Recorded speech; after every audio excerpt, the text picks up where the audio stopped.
Muy bien, siendo las 17:00, comenzaremos, por favor. El tema que estamos viendo hoy es microbioma, ¿no? O microbiota normal, que tiene una importancia doble para nosotros en medicina. Una importancia que va a tener en ustedes que hacer pensar en una decisión diagnóstica y terapéutica como en una decisión de investigación, ¿sí?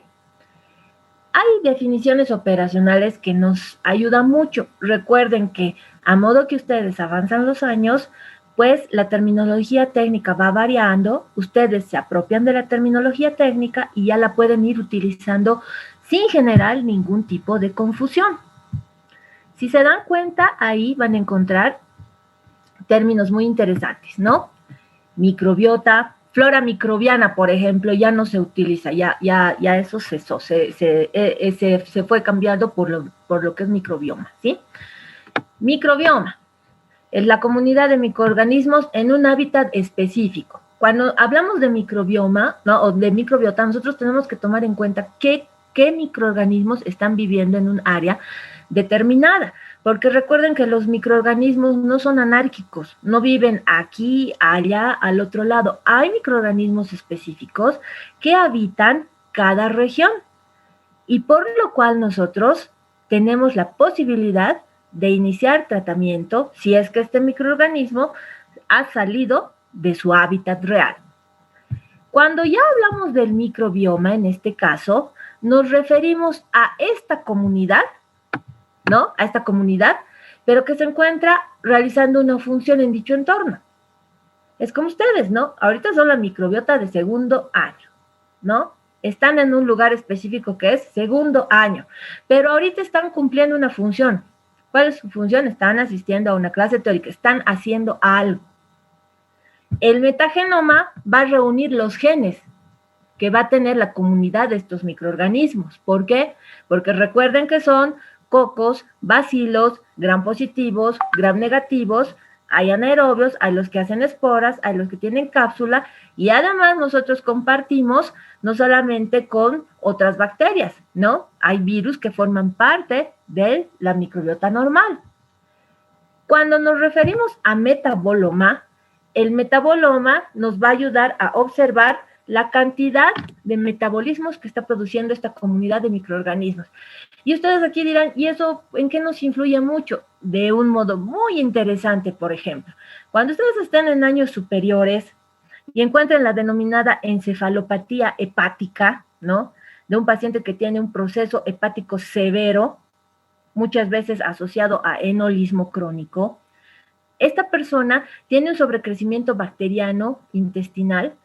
Si tiene ascitis, acúmulo de líquido en el líquido peritoneal que hace que se le abombe el abdomen, pues va a haber diapédesis del intestino hacia el líquido peritoneal, que es abundante ya, y pues terminan teniendo peritonitis primarias, ¿sí? Son peritonitis primarias, que no son operables, son peritonitis clínicas, médicas.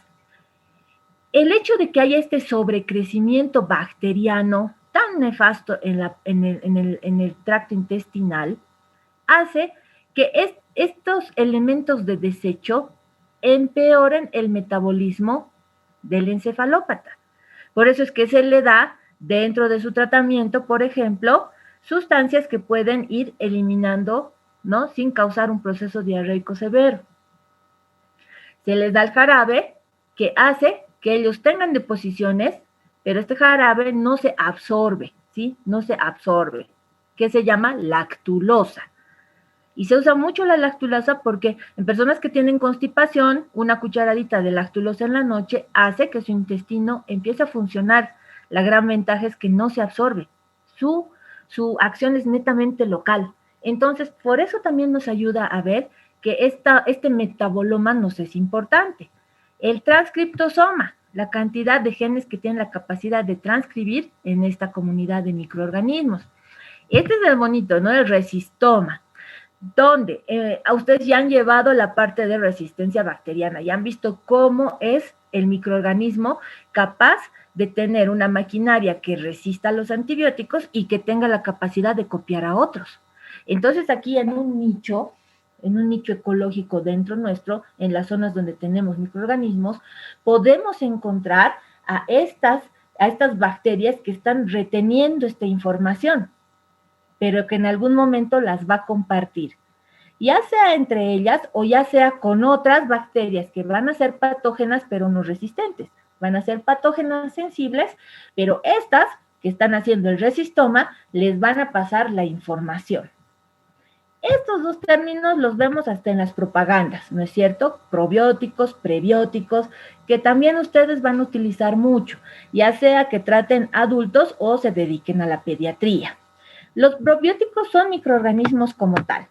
Se pueden ingerir y van a tener un efecto en el hospedero. ¿Y cómo se puede hacer eso? Lo hacemos rutinariamente en modo médico cuando se utilizan antimicrobianos de amplio espectro, de muy larga data, y la persona empieza a tener procesos diarreicos, todo. Necesitamos restituir ese microbioma intestinal. Por lo tanto, a ustedes no les va a ser pronto desconocido, ¿no? El Florestor, la enterogermina, que son preparados que tienen microorganismos que bebe el paciente y se restituye el microbioma intestinal. Y también los consumimos, ¿no? En yogures. Los prebióticos nos van a ofrecer nutrientes ricos para que estos microorganismos, ¿no? Esta microbiota y este microbioma puedan favorecer su crecimiento. Y al favorecer el crecimiento, porque ha habido pérdida por algún motivo, no sea netamente beneficioso. Acuérdense que las bacterias en el intestino, además de protegernos de los invasores, pues hacen un metabolismo tan bonito que nos ofrecen hasta vitaminas. Los simbiontes van a ser la combinación de prebióticos con probióticos, los patobiontes, ¿no? Hablan de los comensales humanos, pero que pueden producir enfermedad. Todo lo que es pato, acuérdense ustedes que es enfermedad, ¿no? Y esto de las bacteriocinas son elementos que son eliminados, ¿no es cierto? Péptidos antimicrobianos propios de la bacteria. La bacteria, como un mecanismo nato en resistencia, tiene la capacidad de producir bacteriocinas, que no evidentemente eliminan a todas las bacterias, no agreden a todas las bacterias, pero sí hacen su trabajo. Por lo tanto, si ustedes hacen una revisión ligera, porque acuérdense siempre que todas las clases teóricas que reciben de primero a quinto año, y en algunos centros hospitalarios cuando hacen internado, pasan clases de temas específicos, son temas tocados a grosso modo. Nosotros como médicos tenemos la obligación de profundizar e investigar más. En este punto, ¿qué sería lo interesante? Que hace 10, 15 años, si ven, no va a haber el término de microbioma, no le van a dar mucha importancia. Por eso es que esto, en esta última década, ha sido muy, muy importante. ¿Por qué? Porque han encontrado que está viniendo a tener parte en lo que es un proceso de salud-enfermedad. Han encontrado la asociación y relación del microbioma, de lo que nosotros tenemos, con varias patologías, como causales, como agravantes. Tanto patologías de autoinmunidad, ¿no? Patologías inflamatorias y hasta procesos cancerígenos, neoplásicos. ¿Y dónde empezó todo el estudio tradicionalmente? Al ver esto, la obesidad como parte del síndrome metabólico y ambos con un riesgo cardiovascular muy importante. Si se dan cuenta, esta figurita es demasiado simple y sencilla. Les voy a mostrar una más compleja que no necesito que la copien, ¿no? Van a elaborar ustedes sus propias hojitas, pero nos habla de que la convivencia del humano no solamente está dotada de generar algo que evite que las bacterias estén vivas. Estas bacterias, ahorita, si ustedes las ven a simple vista, no podrían ninguno de ustedes decir que es una bacteria patógena o si es una bacteria comensal, una de las que está viviendo con nosotros desde que nacemos. Esta capacidad visual no la vamos a tener, pero sí tenemos que tener la capacidad de saber dónde viven las que nos ayudan, dónde están las que nos protegen, en qué lugar las encuentro para no dañarlas y lo más importante, para no tratar algo que no tiene sentido. ¿Y cómo será eso? Ejemplo, hay pacientes que vienen y no se les quita de la mente que quieren que en la faringe todo sea sin desarrollo bacteriano, y no puede ser así. Nosotros tenemos varios habitantes, y ahí yo sabré en algún momento discernir. ¿Discernir cómo? Moraxella catarrhalis vive habitualmente, ¿no? En la faringe. Si yo encuentro un jovencito de 21 años cuyo resultado de cultivo sale para Moraxella catarrhalis, definitivamente no le voy a dar tratamiento, porque es comensal. La explicación al paciente será esa. Esta bacteria vive en usted, vive en mí, vive en todos. Y no es el agente causal del problema, porque ahora como van los tiempos, jovencitos, los pacientes ya están llegando a los consultorios con su radiografía, con tomografía, con laboratorios, con cultivos, con todo lo que ellos se hacen, ¿no? Los pacientes dicen, es que quería adelantar, no esperan que les dé algo el médico, y evidentemente hay lugares donde les hacen sin orden médica. Y algo que para nosotros es un veneno mortal es el internet, ¿no? ¿Qué tengo, doctor? Usted tiene asma. Van a buscar asma. Vienen deprimidos porque el asma mata y se van a morir, o sea, leen de un modo crudo. Nuestra obligación es explicar. Y cuando uno explica bien que esa bacteria vive ahí en todos nosotros y que no le va a causar daño y no le va a dar tratamiento antibiótico, tienen que tener la capacidad, porque los pacientes se van a otro doctor que sí les dé antibióticos, y a la final resulta bueno el que le ha dado antibióticos y resulta mal doctor el que no le ha dado antibióticos. Nosotros no damos antibióticos por dar, recuerden. Entonces, ahí yo sabré, ¿no? A partir de lo que tengo que buscar, quiénes son patógenos comensales que viven en un lugar para poderlos tratar más sus detalles. Mismo ejemplo, Moraxella catarrhalis en una persona de 58 años de edad que tiene un antecedente de fumar desde hace 20 años, por lo menos 5 cigarrillos al día. Con seguridad, en ese individuo, como parte de su bronquitis, sí va a ser Moraxella catarrhalis y sí lo voy a tratar. Esa parte, además, tenemos que saber cuándo esta bacteria que habita normalmente se vuelve patógena y puede causar daño a nuestro paciente. Por lo tanto, este microbioma o esta microbiota, cuando ya se vuelve funcional, habita en los diferentes ecosistemas de nuestro cuerpo. Y algo muy interesante, ¿no? Aquí ya no se tienen que deprimir ustedes cuando digan, no, estoy solo, me siento solo. Mentira, miren, ustedes viven con 10 a la 14 microorganismos. O sea, están súper acompañadísimos de todo. Solos nunca están. A tal punto que la cantidad numérica de microorganismos supera la cantidad de células que componen nuestro cuerpo humano. Entonces, una comparación fatal, ¿verdad? Por eso, ¿no? Tenemos 10 veces más células microbianas que células propias.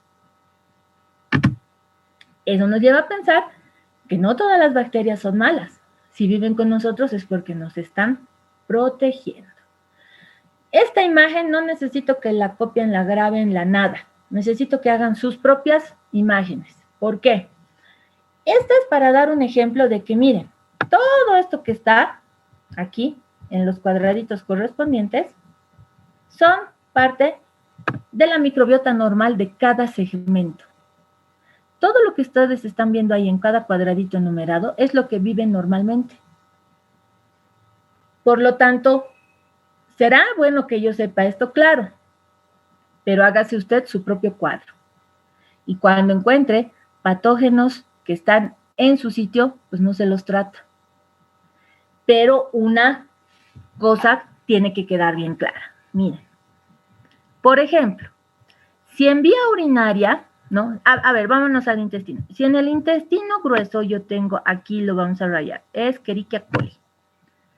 Él es comensal, vive normalmente, vive por siempre. ¿Cuántos años tienen ustedes? Un promedio de 21, 22, digamos. 22 años que viven las Escherichia coli con ustedes, de lo más felices, protegiendo la mucosa intestinal, dándoles la vitamina diaria, pero vive en el intestino.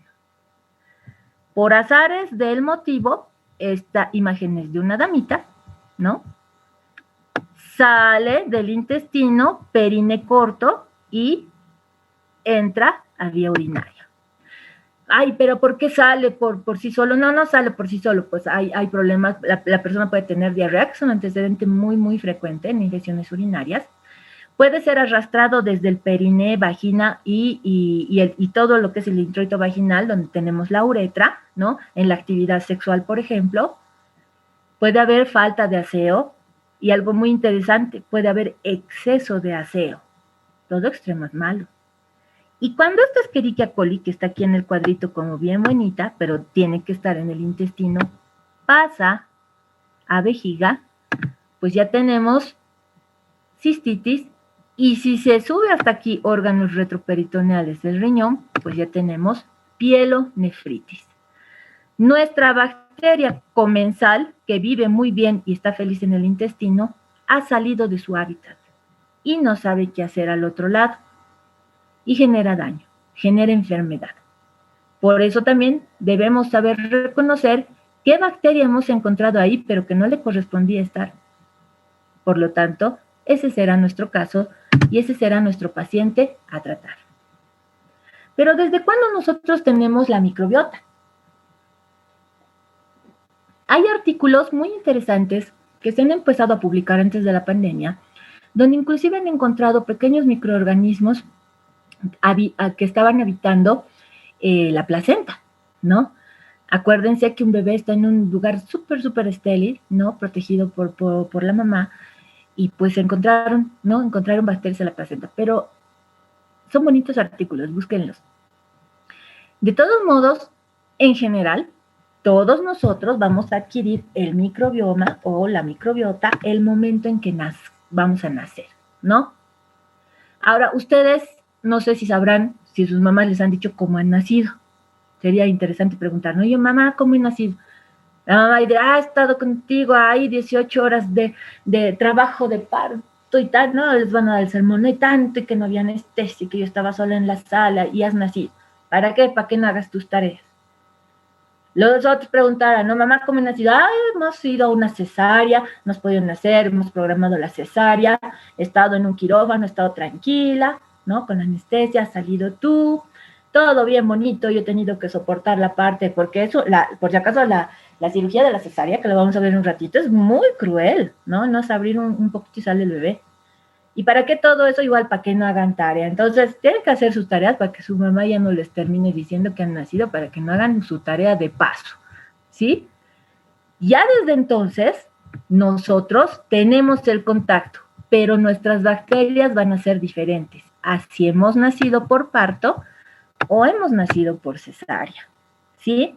Este tipo de bacterias va a predominar, porque en uno vamos a tener el contacto con el canal del parto, ¿no? Esta es la mamá, tiene su bebecito por vía vaginal y ustedes tienen que ponerse a pensar en todo el contacto que va a tener en este cuadradito la carita del bebé, ¿no? Va a atravesar y va a rozar toda la parte externa de la vagina, el periné, y va a salir. Tiene contacto con un montón de bacterias, especialmente las bifidobacterias, ¿no? Lo que se cuida ahí es la carita del bebé, que sea lo menos contaminante posible, y el bebecito sale, ¿no? Y se hace el acercamiento a la mamá. ¿Qué es lo lindo del acercamiento a la mamá? Que el bebé, que lo van a ir a bañar y demás, ya siente la piel de su mamá y las bacterias también en el rato del seno materno. En el seno materno, por segunda vez, el bebé va a estar en contacto con bacterias de la mamá. Las bacterias que están en la piel, que están en la areola, y lo que sale en el calostro, que además le va a pasar inmunoglobulina. Y en la cesárea, ¿qué pasa? Si se dan cuenta y nosotros retrocedemos, estábamos hablando de un primer bebé que ha tenido el contacto con el introito vaginal. Los microorganismos del periné, por ende, ustedes recordarán o imaginarán que son muy, muy diferentes a este lugar, al lugar bajo del abdomen, donde van a ser la cesárea. Entonces, datos bien bonitos. ¿Han visto ustedes en el otro lado? Retrocedamos porque ustedes cuando estén en quinto van a estar haciendo sus guardias en lo que es ginecobstetricia, van a atender partos, cuando hagan su servicio social rural, ahí sí van a atender un montón de partos también, ¿no? Desde domiciliarios hasta cuando les llega a la postohospitalaria. Miren, tienen los campitos estériles, el guantecito estéril y aquí le han hecho una antisepsia de toda la región. Pero acá es un acto quirúrgico. Y si es un acto quirúrgico, se hace en quirófano, con todos estos elementos estériles. Los doctores están con bata estéril, guante estéril, todo es estéril. Entonces es un acto quirúrgico. ¿Dónde van a hacer la incisión? ¿No es cierto? La incisión de todo, acuérdense, hasta llegar a útero, todas sus clases de anatomía, todo lo que han tenido que hacer la disección, ¿no? Piel, ¿no? Tejido corporal, neurosis, músculo, endoperitoneo, de paso tengo que entrar a otro músculo que es el músculo del útero. ¿Para qué? Para tener al bebito.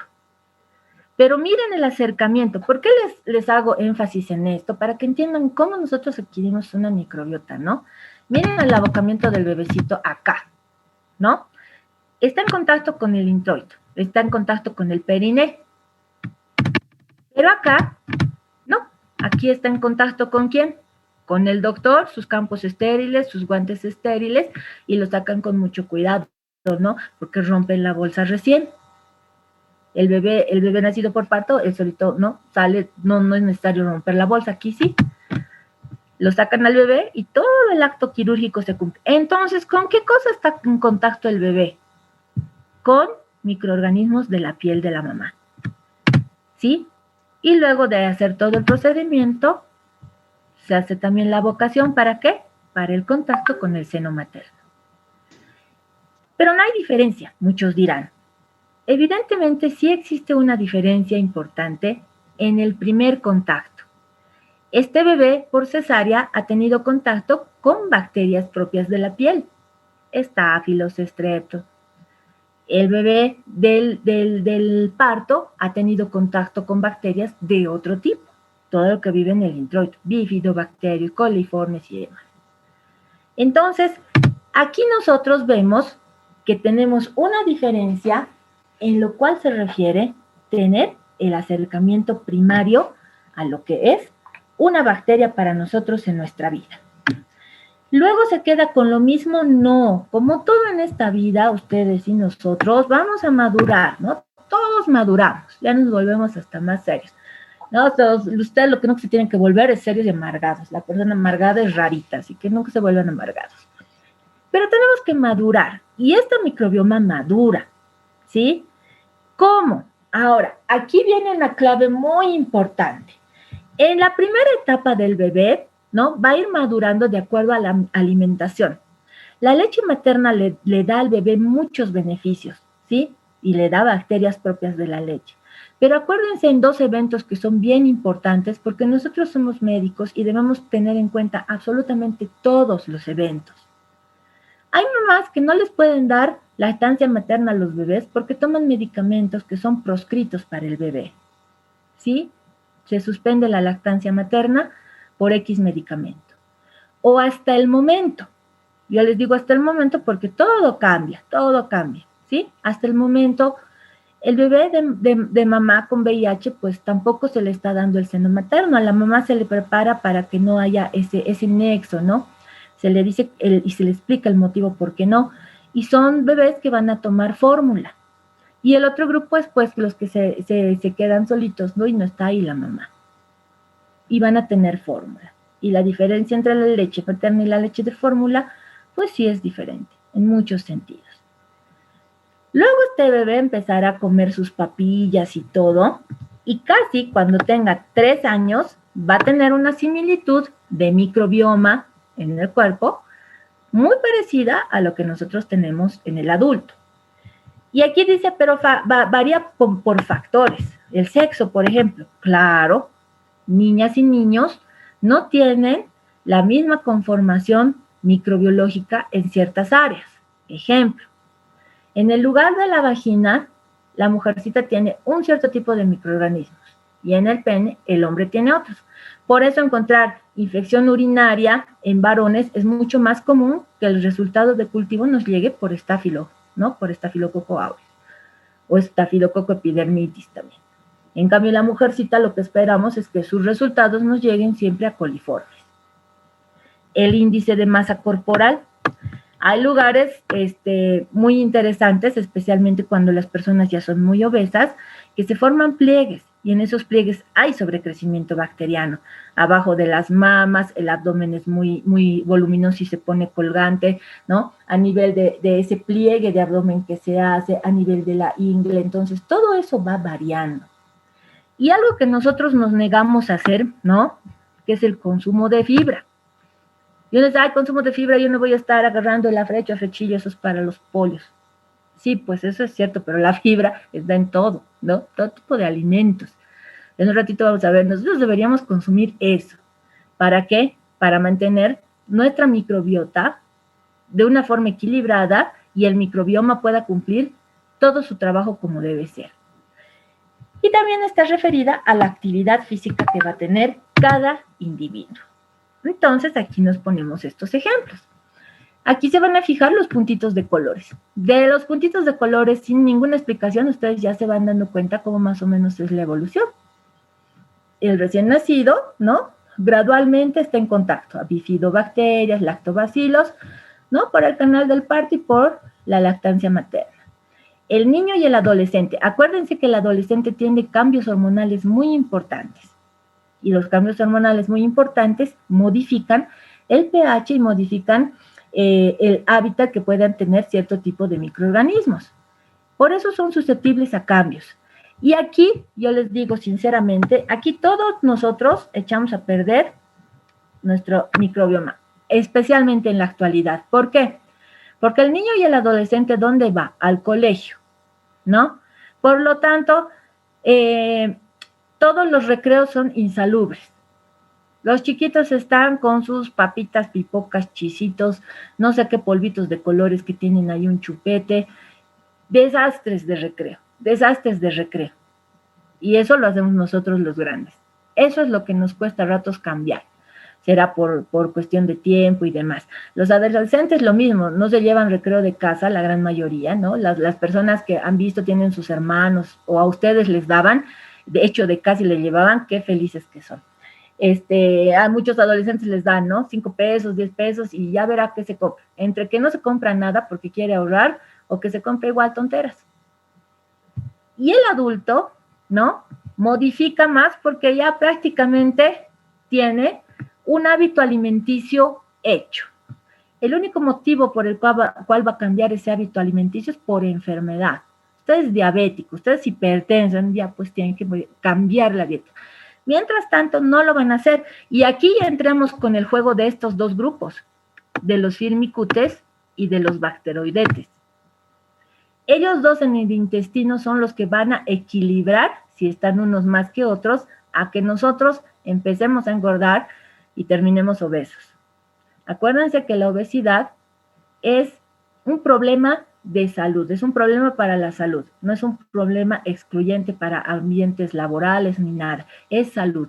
Lo que nosotros como médicos protegemos es no ir a la obesidad por salud, por el riesgo cardiovascular, el riesgo renal. En mujercitas también sufren las caderas, ¿no? Las caderas en un tiempo más lejano son pues prioritarias a cambio y hacer prótesis de cadera, artrosis de rodilla. Entonces, eso es lo que nosotros protegemos, ¿no? No a la obesidad por salud. Y el anciano prácticamente, pues, sí cambia la microbiota. ¿Por qué? Demos el ejemplo con esta misma señora. Miren, aquí estaba jovencita, era adolescente, por lo tanto tenía menstruación, por lo tanto tenía estrógenos, progesterona, todo lo que necesitaba. ¿Para qué? Para que alimente muy bien el lecho a nivel de vagina y tenga las bacterias comensales que van a evitar que tenga infecciones urinarias dependientes de coliformes, por ejemplo. Llegando a la época, ¿no?, posmenopáusica, pues ya no existe la producción de estas hormonas. Y se tienen varias pacientitas que vienen y dicen, estoy con infección urinaria, y es recurrente, y es recurrente, y es recurrente. Uno de los motivos es ese. Antes tenía acá, ¿no? Antes tenía acá 1.000.000 de microorganismos que protegía. Acá tiene 100. Ese es el avance que nosotros tenemos en edad y el cambio que puede generarse en el microbioma. ¿Por qué les decía que todo extremo es malo? Porque si yo me aseo en exceso, también estoy eliminando las bacterias que me protegen. ¿Sí? Yo tenía una señora que pues venía con infecciones urinarias a repetición. Hasta que le he preguntado, ¿usted con qué? Porque me decía, yo me aseo todos los días, mi aseo íntimo es diario. Hasta que le pregunté, ¿con qué? Me ha dicho que con ACE. Desde ahí ya, ese es el problema, ¿no? Es la madre del cordero, el ACE, ese era nuestro problema. Ahora igual ha evolucionado mucho, ¿no? Los que de ustedes se dediquen a la ginecología inclusive, van a empezar o a la medicina familiar, hay jaboncitos, lociones, todo íntimas testadas con pH, ya sea para niñas, jovencitas, ¿no? O adultos. Entonces ayudan mucho. Y muchas mujeres sí necesitan del apoyo del ginecólogo para que les vuelva a dar hormonas y les dan cremas tópicas para hacer que estas infecciones urinarias no sean recurrentes. Porque no es el hecho de que, pero si tiene infección le doy antibióticos, no es así. La infección urinaria recurrente, crónica de larga data, genera lesión renal. Entonces, en tiempos o años más, ese paciente inclusive puede tener una enfermedad renal en estadio terminal que requiera diálisis, gracias a sus múltiples infecciones urinarias. Entonces, todo eso nosotros tenemos que velar. Y como ven aquí, ¿no? Cómo va avanzando, como hemos contado, ¿no? Cuando nace, cuando está con su mamá con la leche, si es hombrecito, si es mujercita, cómo van a estar las hormonas en la localización geográfica y aquí los alimentos. Y tiene también que ver mucho con el microbioma en general, si tenemos o no mascotas, si vivimos o no en el campo. Eso tiende a tener un tinte muy especial y muy particular, ¿no? Y uno dice, ¿y cómo está compuesto? ¿No? Uno dice, feliz, tenemos millones y millones y millones que cubren, pero bien, esto no es vida, están todos llenos y uno sobre otro. Gracias a esta alfombra que ustedes ven aquí, que es real, que es así, nosotros no tenemos enfermedades intestinales bacterianas de otro tipo. Porque si llega una bacteria X, así toda anónima, que no es ni siquiera verde, ni como ellos bacilitos, y quiere venir aquí, no encuentra campo. Por lo tanto, va a ser eliminada con las heces. Y ese es un problema que luego tenemos cuando tratamos inadecuadamente con antimicrobianos de amplio espectro, que no son necesarios y por mucho tiempo. Todos estos que ven aquí se van a reducir a la cuarta parte y este amarillito va a llegar, va a estar chocho, va a armar su colonia, como vamos a ver en un ratito más. Por lo tanto, la microbiota del ser humano va a estar compuesta por una amplia variedad de bacterias que compartimos con virus, que compartimos con hongos, con arqueas y protozoarios, ¿no? Me ha salido en mi hisopado leve cantidad de cándida, SP, en mi hisopado orofaringio. Sí, está bien, vive ahí también. ¿Cuándo me alarma? Cuando abro la boca del paciente, miro y ya pues está blanco el fondo. Ahí los hongos han sobrecrecido y los hongos que vivían ahí ya se han vuelto patógenos. Eso tengo que saber y controlar, ¿sí? ¿Quiénes son los más interesantes de todo esto? Hemos dicho los bacteroidetes, los firmicutes en primer lugar y luego las actinobacterias y las proteobacterias. Que esto es lo interesante. Nominalmente sí los tenemos que saber, porque observacionalmente ustedes no podrían decir cuál es cuál, ¿no? ¿Cómo nosotros podríamos saber cuál es cuál observacionalmente en una tinción de Gram?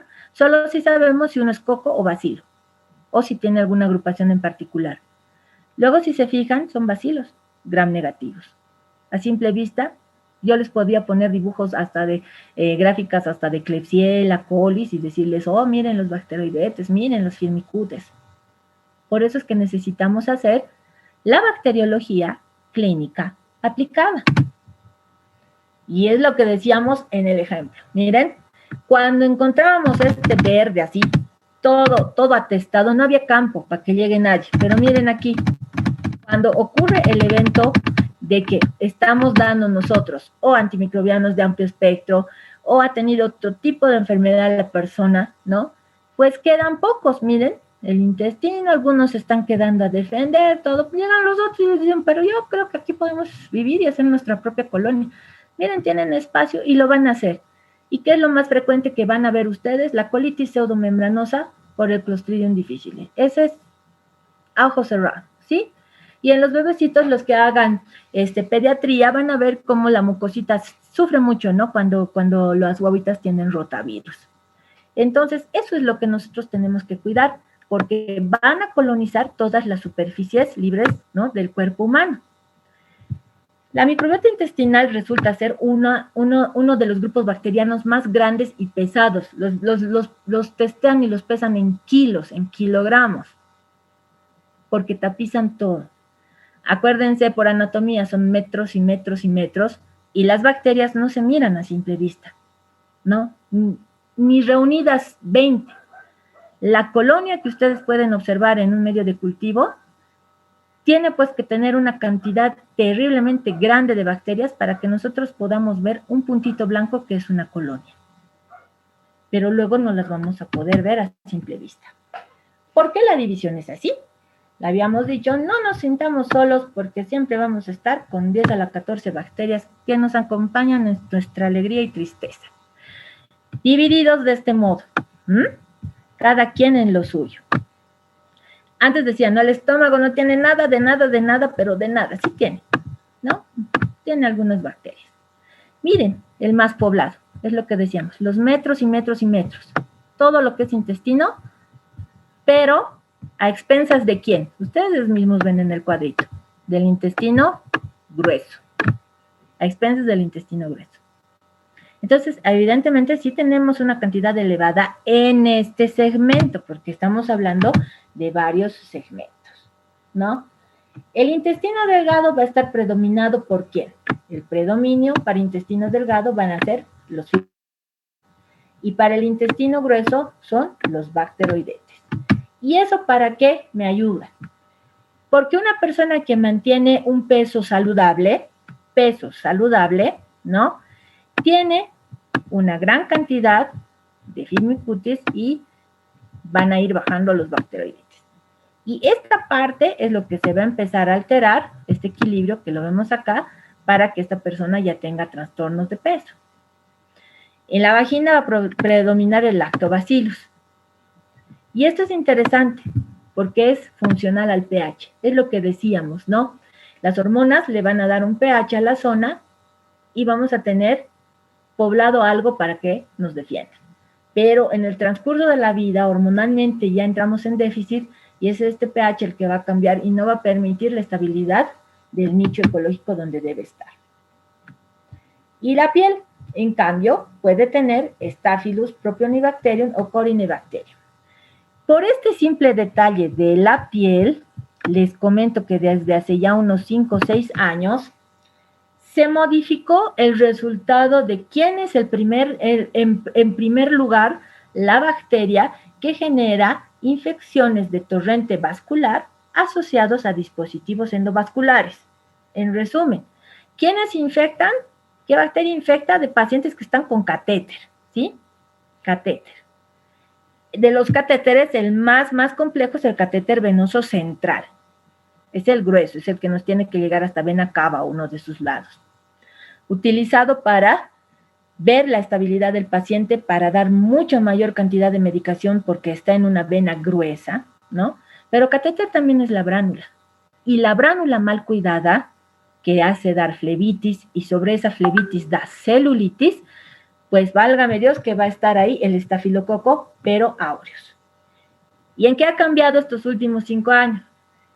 Que el estafilococo aureus, ¿sí?, es un estafilococo coagulasa positivo, ¿sí?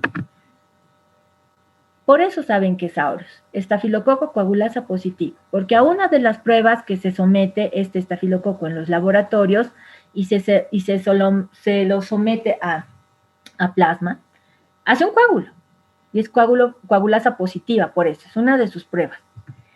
Pero les comento que ya en la actualidad el primer lugar lo tiene el estafilococo también, pero coagulasa negativa. que son todos los otros estafilococos, ¿no? El estafilococo epidermidis, por ejemplo, es el que más genera estos eventos considerados como infecciones nosocomiales antes y ahora infecciones asociadas a atención en salud, que son altamente mortales.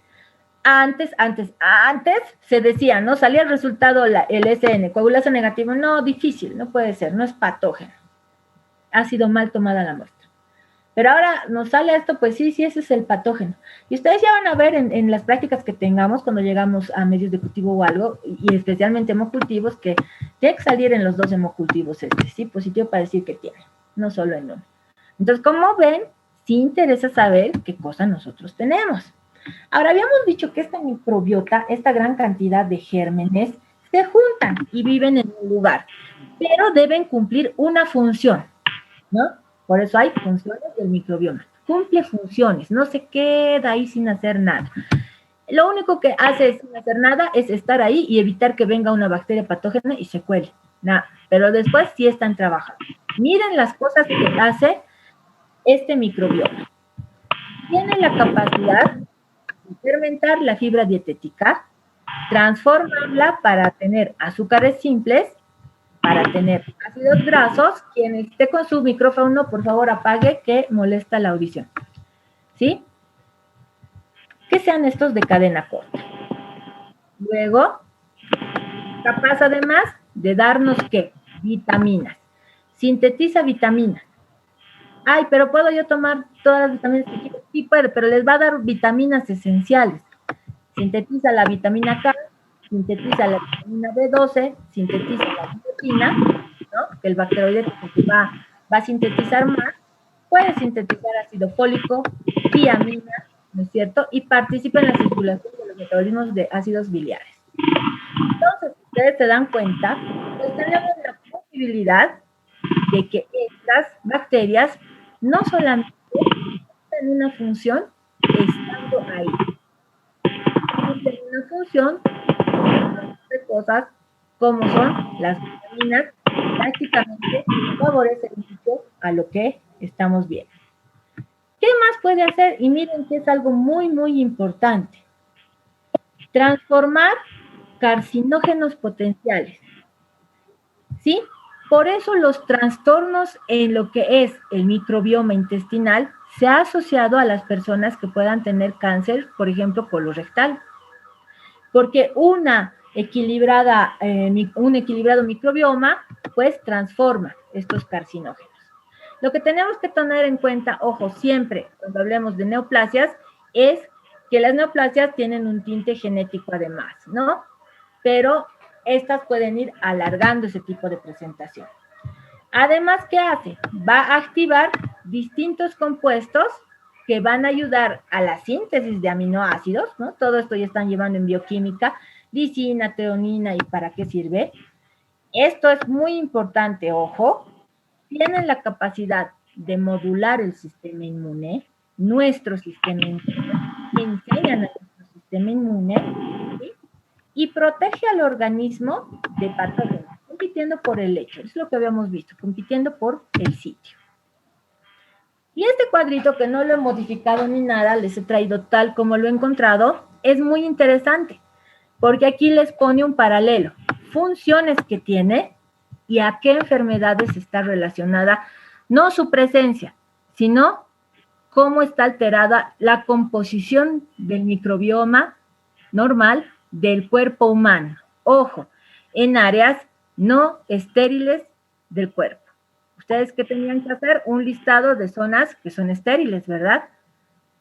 Y eso es vital. ¿Qué va a hacer en resumen? Evita colonización, mantiene la barrera intestinal, modula el sistema inmune, madura además los linfocitos, pueden producir IgA, que es muy bonita esta producción de IgA, porque acuérdense que nosotros en mucosa tenemos IgA, pero ¿cuál es la IgA que necesitamos? La IgA secretora, y esta secretora que esté activa.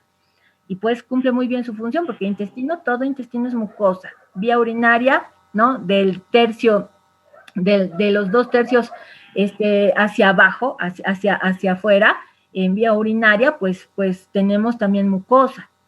Tenemos mucosa conjuntival, mucosa oral, faringea, entonces sí genera este tipo de modulación y este tipo de protección. Balancea el proceso inflamatorio, degrada las sales biliares, produce ácidos grasos de cadena corta, nos da la vitamina, ayuda en la degradación, ¿no?, de medicamentos y produce neurotransmisores. Aquí también, tal vez cuando ustedes avancen en neurofisiología o avancen en años más neurología, tengan la oportunidad de leer artículos sobre lo que es el eje intestino-cerebro, que es bien bonito, referido a esta producción de neurotransmisores, neuromoduladores con su componente hormonal a raíz de la presencia equilibrada de lo que es el microbioma intestinal. Y el desequilibrio, pues desequilibra hacia arriba, desequilibra a la producción cerebral, ¿sí? Ahora, enfermedades relacionadas a que no está bien nuestro microbioma. Obesidad, diabetes 2, enfermedades autoinmunitarias, la enfermedad inflamatoria intestinal, que es crónica y es molesta, junto a la enfermedad de Crohn. Son cosas muy complicadas de tratar y el paciente realmente sufre bastante. Cáncer colorectal. Y miren, en cuestión, esto está bien ligado a esto. Neurotransmisores, neuromoduladores, ¿no? Dopamina, adrenalina, ¿no? Generan en la persona también procesos de depresión y estrés. Enfermedades autoinmunitarias como esclerosis múltiple, Alzheimer, Parkinson, enfermedad pulmonar obstructiva crónica, fibrosis pulmonar, hasta caries, ¿no?, y neoplasias.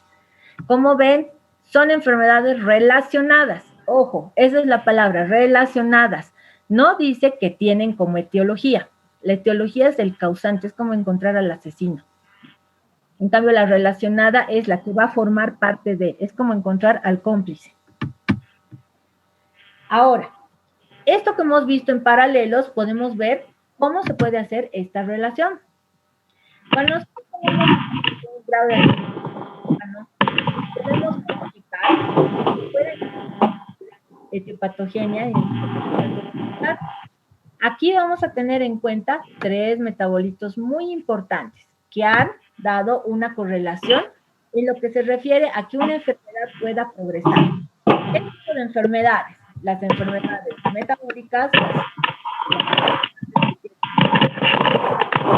estas pueden ir avanzando. ¿Cuáles son los 3 metabolitos existentes que nos pueden ayudar mucho? El TMA, ¿no es cierto?, la trimetilamina, los ácidos grasos de cadena corta y los ácidos biliares secundarios. Esto es lo que nos va a modular.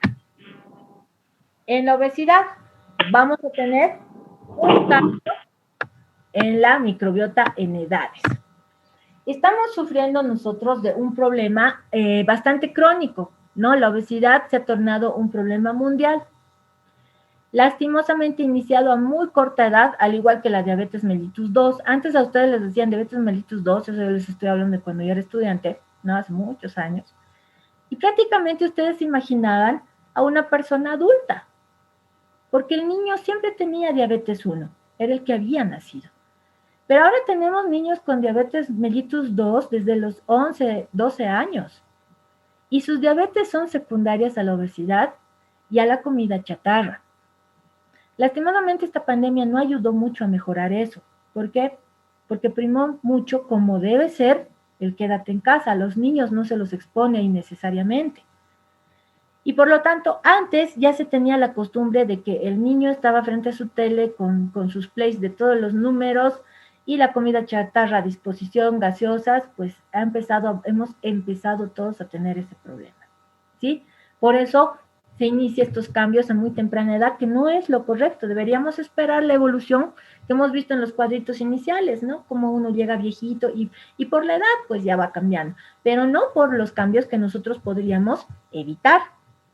Y esta modificación va a ser netamente gracias a la alimentación que nosotros estamos teniendo. Y no estamos conservando la microbiota buena. Ahora, si se ponen a pensar, todas estas reflexiones son para nosotros. Yo quiero ser doctor, doctora, por lo tanto debo dar el ejemplo. Debo empezar a cuidar mi dieta. ¿Para qué? Para tener un equilibrio y tener mi microbioma bueno y funcionando de la manera que se debe.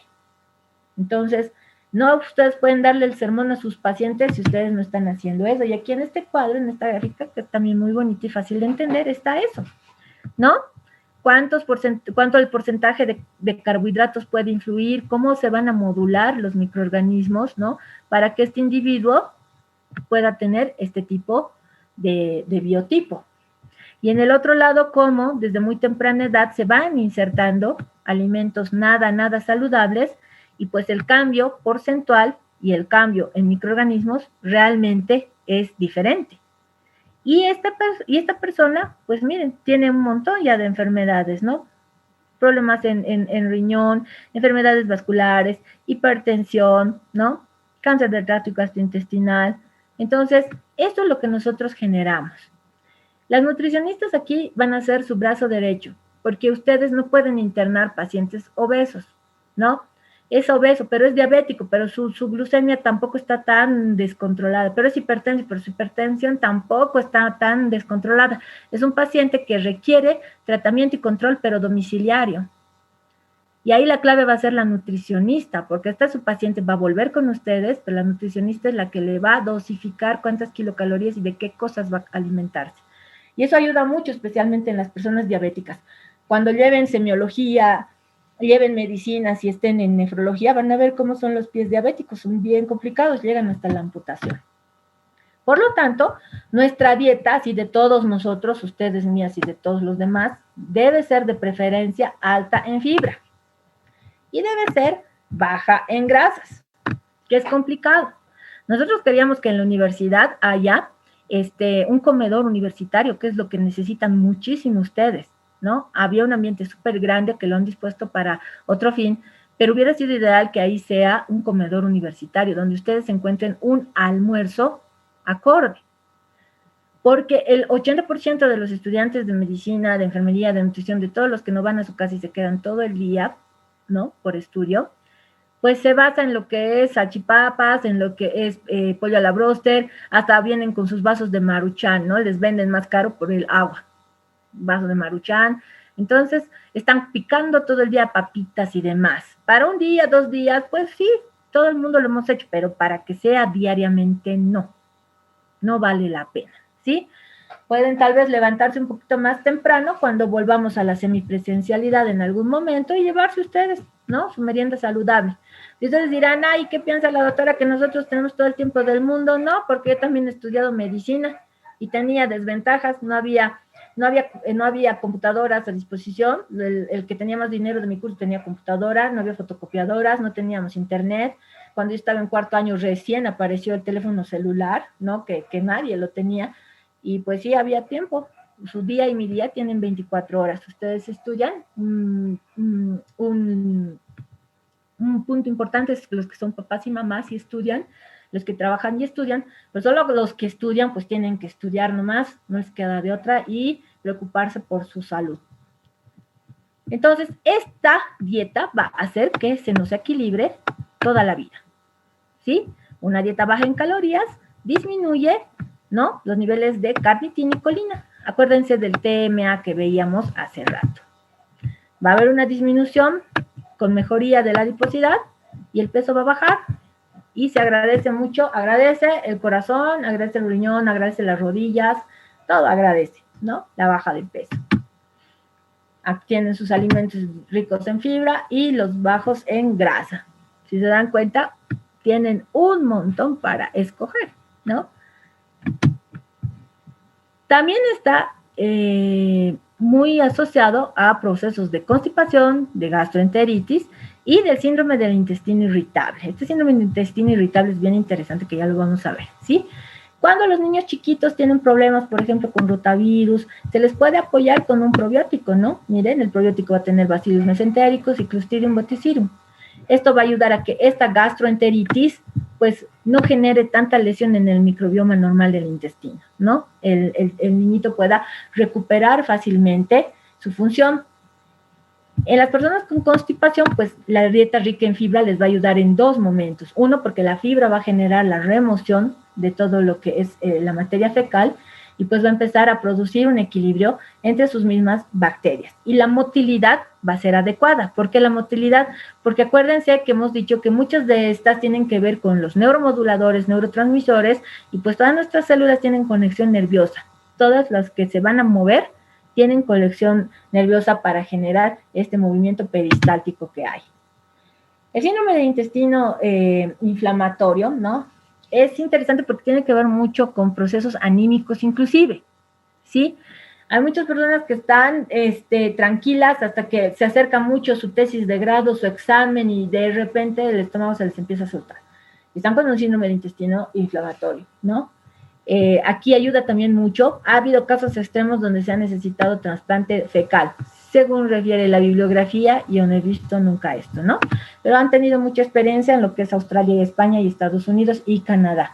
Entonces, ellos han argumentado que puede ser un tratamiento definitivo para estas personas. Pero yo, ¿cómo puedo modificar, no? ¿Cómo puedo hacer? Me hago mi dieta personalizada, ¿no es cierto? Evito el consumo de antibióticos innecesariamente, porque hemos dicho que eso quita el microbioma real que hay. Dependeré si tengo algún trastorno intestinal, puedo tener el aditivo de probióticos o puedo generar la costumbre de tomar los yogurts, ¿no? De un vaso en la mañana y fortalecer mi microbiota intestinal junto a los prebióticos, ¿no? Y esto es interesante. Esto es lo que hay que ver en pacientes que se pueden realizar. Hasta acá, que yo sepa, en La Paz no se hizo nunca un trasplante de materia fecal, pero se hace ya desde hace por lo menos 10 años, ¿sí? Eso es interesante lo que les quería comentar, que les dije que íbamos a hablar después. Miren, enfermedades autoinmunes y alergias. La alergia es muy interesante. Acuérdense que varios de ustedes también deben tener alergia a cadenitas, a lana, ¿no? No toleran chalinas de lana, guantes de lana. A veces el metal del cinturón les genera como alergia, les sale como una roncha. Esta parte, nuestro cuerpo empieza a aprender gracias a la bacteria. La bacteria es la que le va a enseñar a inmunomodular. Porque acuérdense, un proceso alérgico proviene ¿de qué? De la reacción de nuestro organismo frente a una noxa extraña, ¿no? Le tengo alergia, hay personas que no pueden comer durazno, ¿no? ¿Por qué? Porque esos pelitos chiquititos que tiene el durazno, esa pelucita ínfima, es lo que le genera su situación urticariante. Entonces su cuerpo lo toma como extraño, como que no lo quiere y lo empieza a agredir. Y la respuesta de nuestro cuerpo, ¿cuál es? Hinchazón, prurito, eritema. Pero nuestro microbioma en la infancia sí empieza a entrenar a nuestro sistema inmune. Eso es lo interesante y es bonito. Y aquí hay una diferencia, porque este entrenamiento de las bacterias, ¿no?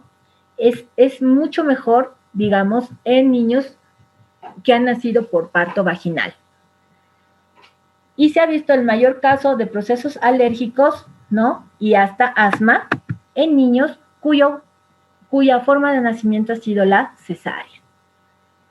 Esas son cosas que ustedes pueden también profundizar, ¿no? Las publican en revistas pediátricas, que son muy bonitas, son interesantes, son ensayos clínicos que han hecho, multicéntricos, no es uno o dos casos, no es a propósito de un caso, que ha visto el modo de que cómo nosotros en este tiempo ya tenemos que empezar a fortalecer algo que ni se soñaba, ¿no? En mi época de estudiante jamás hubiéramos empezado a hablar de microbioma y que el eje intestino-cerebro, eso no hubiera ocurrido. Y esta figura es un ejemplo bien bonito, ¿no? La microbiota intestinal como diana para limitar las alergias. ¿Dónde vamos a encontrar factores ambientales, ¿no? ¿Dónde estamos, dónde vivimos? No es lo mismo vivir en el hermoso Coroico, por ejemplo, o vivir en el centro de la ciudad, donde está todo lleno y hay mucha polución y demás, ¿no? Alimentarios, no es lo mismo que yo prepare mi alimento sano o que empiece a consumir puras chatarras. Y los factores genéticos. ¿Qué es un factor genético? Que yo tenga una preponderancia a tener estos eventos.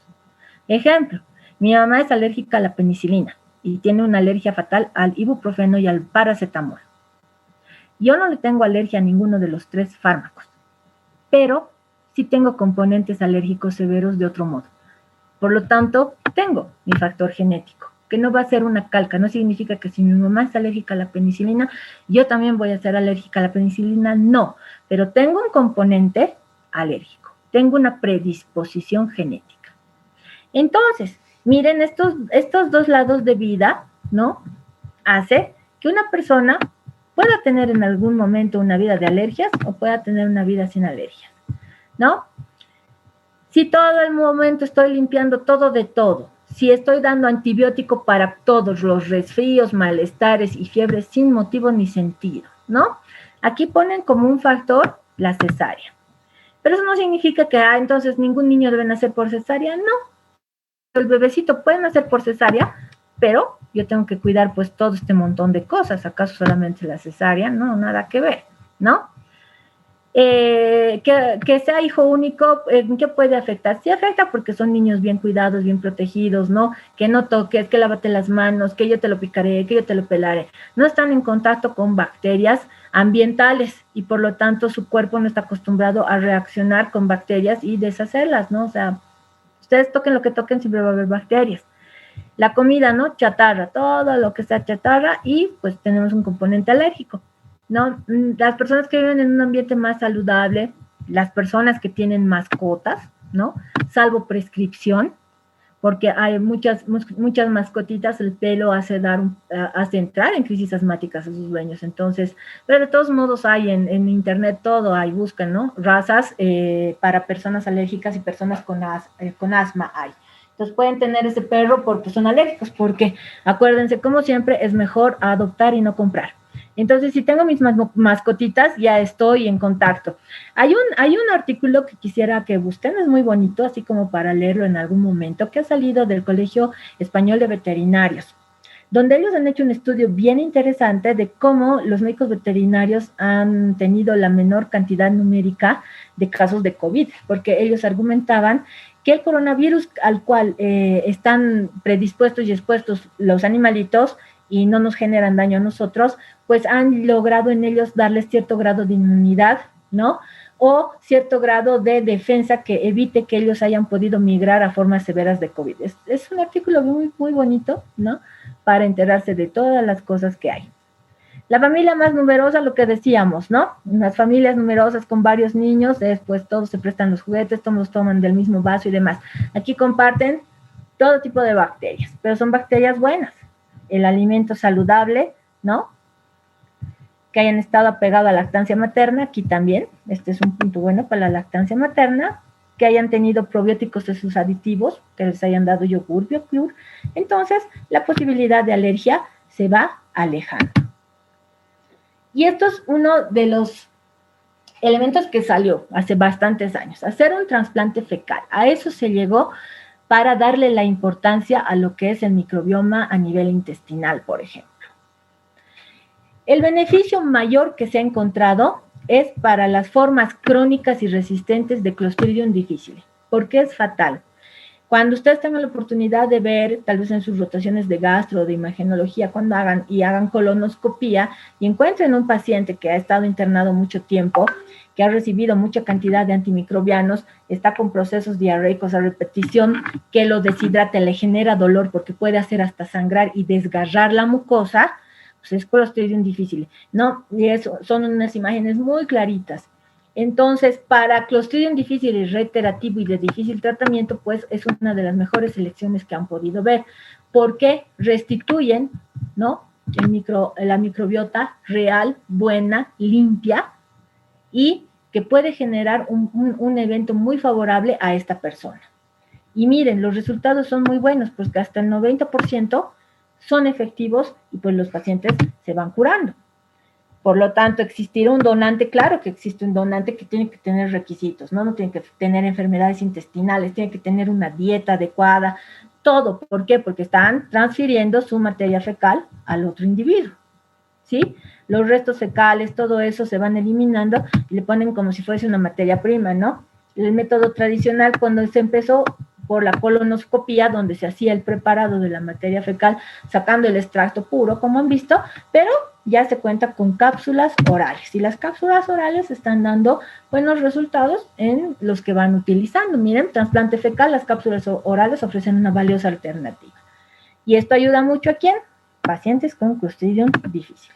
Entonces, Como ven, la tecnología avanza, pero este tipo de emprendimiento pues ha sido muy interesante. Y como les decía, hace años ni pensar que hubiera ocurrido algo como esto. Y bueno, aquí concluimos nuestra clase y no se olviden siempre lavarse las manos. Si tienen una pregunta o dos, las resolveremos, por favor.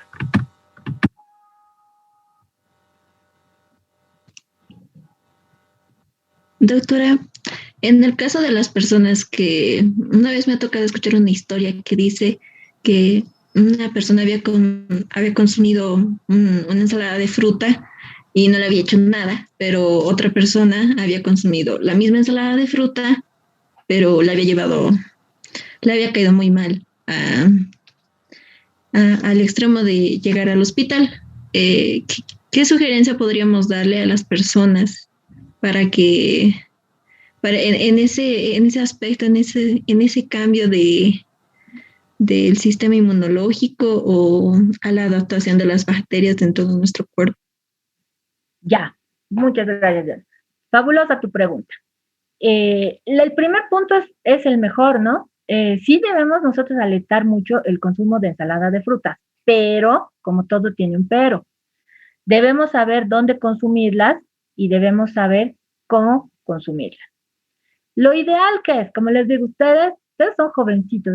A mí me encanta pasar clases con jovencitos porque ustedes irradian energía, realmente irradian energía. Entonces tienen la energía que creo que a nosotros nos falta mucho. Lo que pueden hacer es o levantarse más tempranito, ¿no? Y preparar su fruta. Y se preparan en uno de esos vasos bien cerrados. Y se llevan su ensalada de fruta. La consumen. Ahí ustedes estarán garantizando de que están consumiendo algo saludable y sano. Pero no tengo mucho tiempo y demás, y hay en toda la Saavedra consumo, hay venta de ensalada de fruta, ¿verdad? ¿Qué sería lo ideal? Comer a primera hora la ensalada de fruta, porque en cuanto pase el tiempo, acuérdense que esto se va a ir de a poco macerando. No sabemos qué pasa. Ahora, ¿cuál es la recomendación a la población en general? Que siempre, como en todo, que siempre debe consumir alimentos sean de lugares seguros, ¿no? No consumir alimentos de lugares de dudosa procedencia, donde no sabemos si lavan los manos, donde no sabemos si las fuentes han sido lavadas, donde no sabemos si han lavado las manos, por último. Y esto les cuento que no es un problema, ¿Quién, hijo, vida? Ahorita cierra tu micrófono, no se escucha. Doctora, disculpe, ¿puede Iris apagar su micrófono? Iris, apaga tu micrófono que tu agüita va a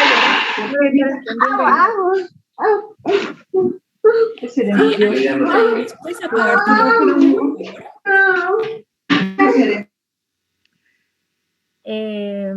Bueno, les cuento que esto les sirve a ustedes de ejercicio, ¿no? Porque cuando pasan visita médica y están en ambiente pediátrico o algo, pues es así. Las guaguitas no se callan para mirar lo que ustedes están hablando. Siguen con su mundo. Entonces, ustedes adáptense a todo. No pueden consumir ese tipo de alimentos de la casa porque es peligroso. De salud. Ahora, lo interesante es por qué a una le dio y por qué a otra no le dio. Quizás en el mismo vaso puede ser que una carga bacteriana haya estado en un lugar y la otra no haya tenido una carga bacteriana más alta. Otro asunto que ha podido ser el sistema inmune propio. Una persona ha podido depurar la carga bacteriana, o si quieren la carga viral, cuando son procesos por ETAs. Ustedes acuérdense que ETAs da por todo, ¿no? Las enfermedades tóxicas por alimentos, las ETAs, ¿no? Ha podido rechazar su cuerpo, en cambio de la otra persona no, su sistema inmune no estaba preparado para ello, pues se vencido y ha enfermado. Entonces, esa es la situación, querida Joana. ¿Alguna otra pregunta? A ver, aquí tenemos una de qué tan cierto es que el apéndice contiene biopelículas bacterianas de colonia que tienen la microbiota intestinal normal y puede restituir a la microbiota intestinal en caso de invasión patógena. El apéndice, les cuento que es un arma de doble filo. Acuérdense que es un resabio evolutivo que tenemos y que prácticamente una utilidad franca no tiene. El apéndice nos genera eventos muy crudos, desde apendicitis, los que sean cirujanos van a tener bastantes apendicitis, que van a llegar con un bajo dolor o que ya están perforadas y quedan con peritonitis. ¿Por qué? Porque la persona tiene la costumbre de que si le duele va a ir a la farmacia y se va a llenar de analgésicos y va a enmascarar su apendicitis. Ahora, que tenga la capacidad de restituir la flora no es tan así. ¿Por qué? Porque el apéndice es un bolsoncito hueco y chiquitito. Prácticamente ahí migra, cumple la misma funcionalidad. Entonces, no nos da, digamos, una real protección. Por eso se nos puede explicar el apéndice y no pasa nada.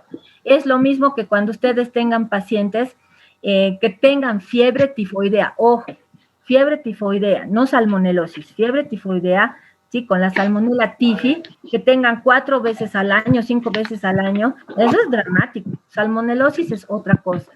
Esa persona se está comportando como portador de la salmonella tifi. ¿Y dónde Cito vive? En la vesícula. Nosotros hemos tenido 3 casos donde a jovencitas, hemos pedido una junta con el cirujano y que ha quedado por los eventos reiterativos de que esta persona debe ser prioritaria en realizarse la colecistectomía. Entonces, se le ha extraído la vesícula. Uno, porque él podría enfermar y en algún momento de una forma grave, y otra porque era portador. Él eliminaba salmonella tifi. Entonces, esa parte, digamos, sería la respuesta para esta. A ver, veremos, para no irnos muy arriba. Ya se han subido las cosas. En el caso de que una persona tenga un Helicobacter pylori positivo, ¿cómo afectaría a los antibióticos? Y si no consume antibióticos, ¿qué alimentos debería consumir y prevenir? En muchos lugares el Helicobacter pylori está siendo considerado como parte del microbioma normal, por ejemplo en el Japón, porque prácticamente casi toda la población la tiene.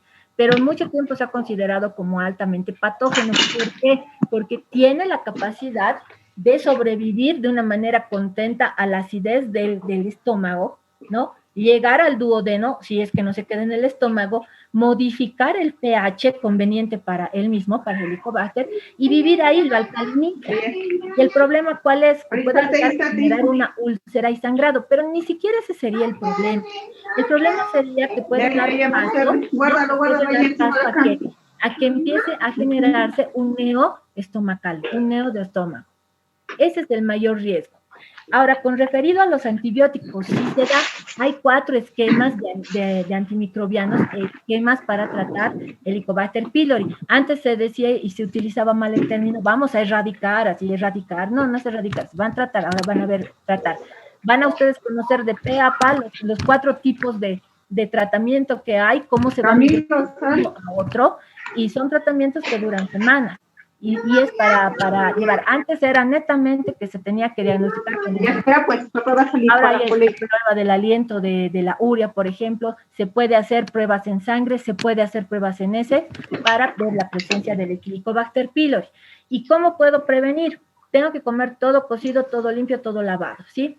Yo no soy partícipe por decirles de las parrilladas, no, si venga 3/4 cocido y ahí la carne llega sangrando. Son carnes muy enfermas, les diré, ¿no? Tienen hasta toxoplasmosis y después sin motivo le andan culpando al pobre gato. Entonces, la carne se debe comer bien cocida. Y pues evidentemente, ¿qué ayuda a que un Helicobacter sea el rey de reyes en el lugar donde está? Si fumo y si bebo, ¿no? Entonces, debo cuidar mi dieta, debo beber lo menos posible, o si no, no beber, pues fumar guaguitas ahorita ni por mundo, ni por película, ni por nada. Fumar no va. Fumar sí genera mucho daño, no solamente el que fuma, sino los fumadores pasivos. Otra pregunta dice, doctora, ¿en el hospital se puede tomar en cuenta como donante al esposo de la persona? Aquí cualquiera puede ser donante. Necesitamos hacer como en los riñones, en cualquier otro órgano, ¿no? Complejo mayor de histocompatibilidad, cosas así tan grandes. Cualquier persona puede ser donante siempre y cuando llene los requisitos del donador. Si llenan los requisitos del donador, esa persona es donante. Puede ser su esposo, puede ser su hijo, no si estamos hablando de una persona ya de la tercera edad. Entonces, ahí no hay restricción, no hay restricción. Otra pregunta, ¿cómo hace el sistema inmune para vivir en asociación con el microbiota, con la microbiota antes del primer contacto y no atacarlo? Ah, eso es bien bonito, miren.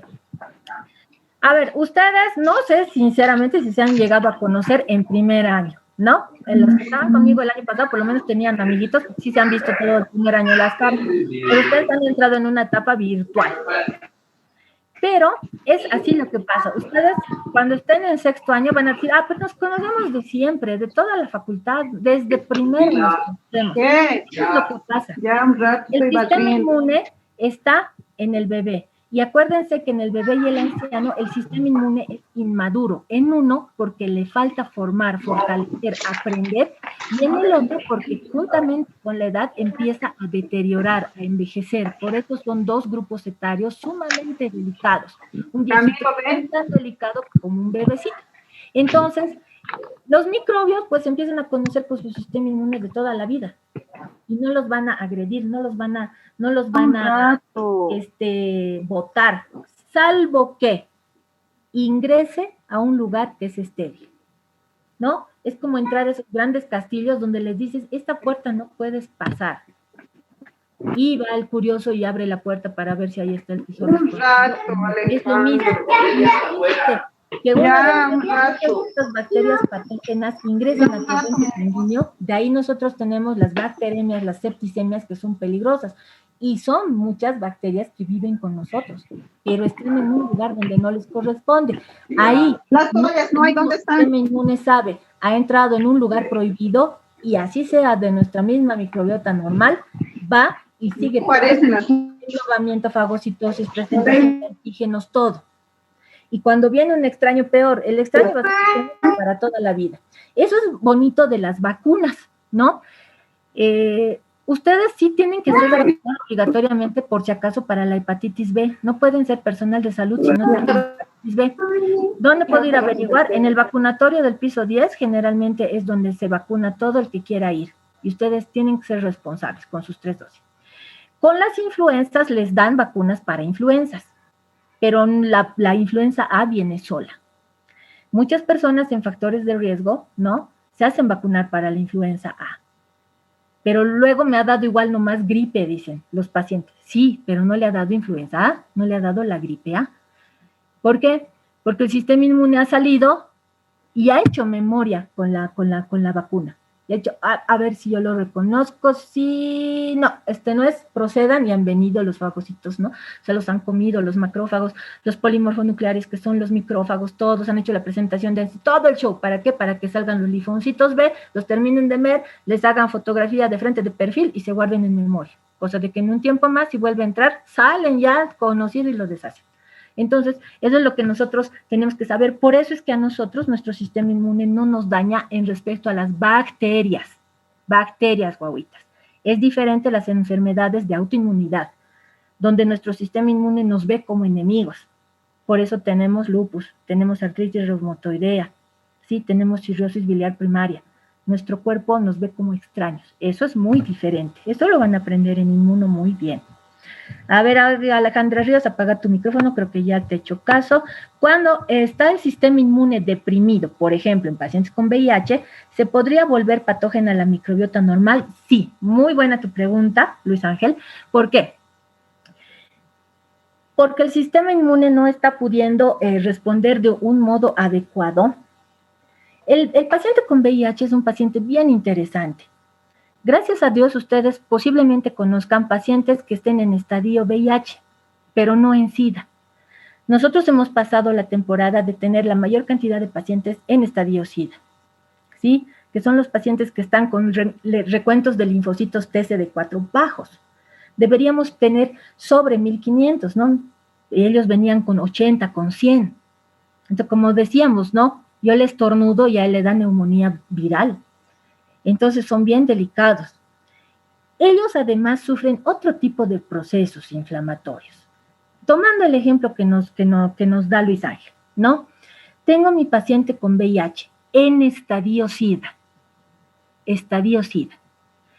donde le abra la boquita y me dice, tengo dolor al tragar.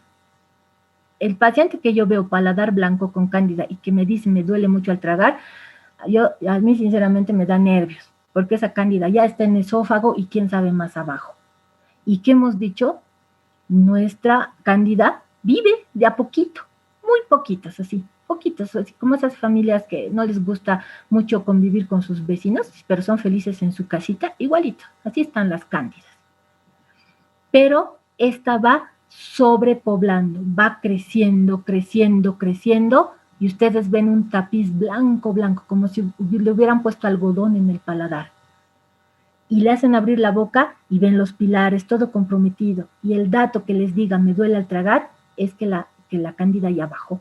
Y ese es un ejemplo de cómo en un paciente con HIV su propia microbiota se puede hacer patógena.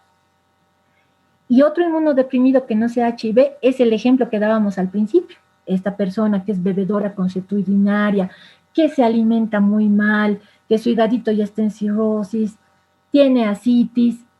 ¿De dónde iban a pasar sus bacterias? Del intestino. ¿A dónde? Al líquido peritoneal, que es estéril. ¿Qué van a generar ahí? Peritonitis bacteriana primaria. Entonces, en casos donde el sistema inmune es bajo, sí puede ser agresiva nuestra bacteria. Pero inclusive si yo no estoy en un estado crítico de inmunidad, ejemplo, tengo un infarto agudo de miocardio, me meten a la UTI, me tienen que hacer cateterismos y demás, y bla, bla, y tengo mi vía venosa central. No es bien cuidada la vía venosa central y pues entra por mi vía central la bacteria. Y mi sistema inmune era re bueno, pero mi propia bacteria pues se ha entrado. ¿Qué vamos a hacer? ¿No? No ha habido un buen cuidado, no ha habido una buena antisepsia, no ha habido un buen control. Entonces, son casos en los que sí, nuestra microbiota se puede volver patógena, ¿sí? Y bueno, aquí en el chat, esa era la última pregunta. No sé si tienen una última de las últimas para cerrar. ¿Alguna pregunta, comentario, opinión?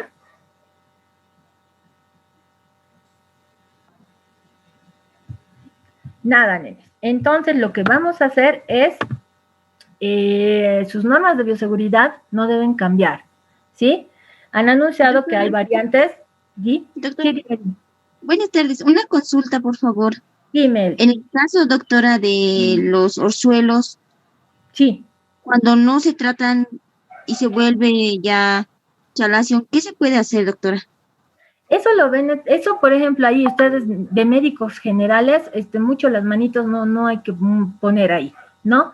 Ni nosotros, yo soy internista, eso lo mando al oftalmólogo, porque el oftalmólogo tiene que ver hasta dónde está. Los urzuelos, el problema del urzuelo es que primero pica, como si fuera basurita en el ojo, luego se están frote, que te frote, luego se hace un absceso mucho más grande, y lo que quieren hacer es caseramente reventarse con una aguja que, pero le he esterilizado, le he puesto en el fuego y está estéril.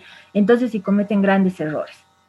En ese caso, cuando hay una afectación severa de ojo, es lo mejor mandar al oftalmólogo, es mucho mejor, eso es lo correcto, ¿sí? Acuérdense que nosotros no somos dioses, no lo sabemos todos. Hay que pedir ayuda al quien sabe, porque en algún momento ustedes piden ayuda de opinión y con seguridad los van a llamar también a ustedes. Eso se llama interconsulta. Y cuando se juntan todos se llama junta médica, porque no todos saben todo. Entre todos tienen que decidir. Es así, Elvia, es mejor no tocar. Los orzuelos generalmente desaparecen solitos. Muy raros son los que crecen y crecen. Muchas gracias, doctora. No hay de qué. Aquí hay una pregunta justo de lo que les iba a hablar. Dice, ¿el uso de barbijo puede disminuir la microbiota debido a que se tapan las vías nasales y oral? No, el uso de barbijo es bien interesante. No estamos haciendo oclusión, no se acuerden. No estamos ocluyendo como con tapones, ¿no? Como cuando les sale sangre de la nariz. Y todo, en vez de dejar tranquilos que gotee un poco y luego hacerlo normalito, todo el mundo corretea en círculos y lo que más quieren es tapar y ponen algodones y papeles y todo. Eso es ocluir, ¿no? Les voy a hacer un paréntesis a propósito de la pregunta, porque la pregunta es bien interesante por la oclusión y muy nexado con lo que nos preguntaba Luis Ángel del sistema inmune. Yo tenía una interconsulta, no era mi paciente, era una paciente de oncohematología, ¿sí? La paciente de oncohematología que tenía una neutropenia febril severa, que además tenía plaquetas bajísimas, tenía 40,000 plaquetas, ¿no? 30,000. En ellos lo que se cuida mucho y se tiene que dar transfusiones de plaquetas es que no sangre cerebro, ¿no? porque ellos sangran, porque tienen que sangrar, así de repente sangran. A esta señorita le había salido sangre y sangre y sangre y sangre. Lo mejor que habían podido hacer en ese instante era ocluir, y tenía un tapón antero-posterior, ¿no? De esos bien puestos hasta el fondo. Pero como les digo, en medicina, por eso a mí no sé, en el fondo, y eso les dejo como un pensamiento para ustedes, así medio filosófico, ¿qué gano copiándome las cosas? O sea, cuando ustedes sean doctores, nadie les va a copiar, no van a poder andar con sus teóricas en la mano, no van a poder consultar todo lo que quieren por el teléfono, porque el paciente es único. 3 diabetes, cada una es diferente, ¿sí? Diferente tratamiento. Uno recibirá glibenclamida, el otro metformina, con insulina, el otro solo insulina. Entonces, cada uno. ¿Y por qué les digo? Porque es así, miren, a ojo cerrado diríamos, ¿no? Epistaxis lo ocluyo, pero tiene pues neutropenia febril, tiene plaquetopenia. Y el problema es que la chiquita hacía fiebres y fiebre, bueno, chiquita para mí porque tenía 21 años, pero es interesante, imagínense ustedes, yo les estoy contando y tenía fiebre y les estoy diciendo su diagnóstico de ingreso que era neutropenia febril, o sea, por su diagnóstico de ingreso tiene que tener fiebres, pero estas fiebres eran arrasadoras, ¿no? Llegaban al 40, que casi hacen eso los virus nomás. ¿Cuál ha sido el gran problema? Que el tapón no le han retirado 3 días, y estamos hablando de un caso individual. Tenía una infección severa en todo lo que es la fosa, y estaba necrosada media nariz. Cuando ustedes pasen en parasitología leishmania y les muestren sus láminas donde hay personas que se quedan sin nariz, así terminó la niña. ¿Por qué? Porque estaba estreptococo, y el estreptococo, ¿no?, es conocido como la bacteria come carne. Pero se le puede hacer limpieza quirúrgica, pero miren qué cuidado tendría que tener en la limpieza quirúrgica si tiene 40,000 plaquetas, tiene neutropenia febril, o sea, son detallitos, ¿no?, que hay que mirar y ver. Esa es una oclusión, ¿no? Lo que nosotros podríamos hacer como oclusión es taparnos la boca, cerrarnos, como cuando las personas van a bucear. Ustedes han visto en la tele, ¿no?, los buzos que van, todos respiran por la boca porque su nariz está tapada. Esto es oclusión. Nosotros con el barbijo lo que estamos haciendo es poner un intermediario, ¿no? Y gracias a Dios ustedes no tienen que usar el intermediario 24/7. Cuando salen, y ya. Ese barbijito no les va a causar ningún tipo de problema ni trastorno. Entonces no genera ni pérdida ni incremento, porque nosotros hacemos higiene en nariz y demás, ¿no es cierto? No nos va a causar ningún problema. Y engancho muy bien a la pregunta, agradezco mucho la pregunta, porque esta temporada tienen que ustedes hacer lo que hacían antes y hacerlo mejor.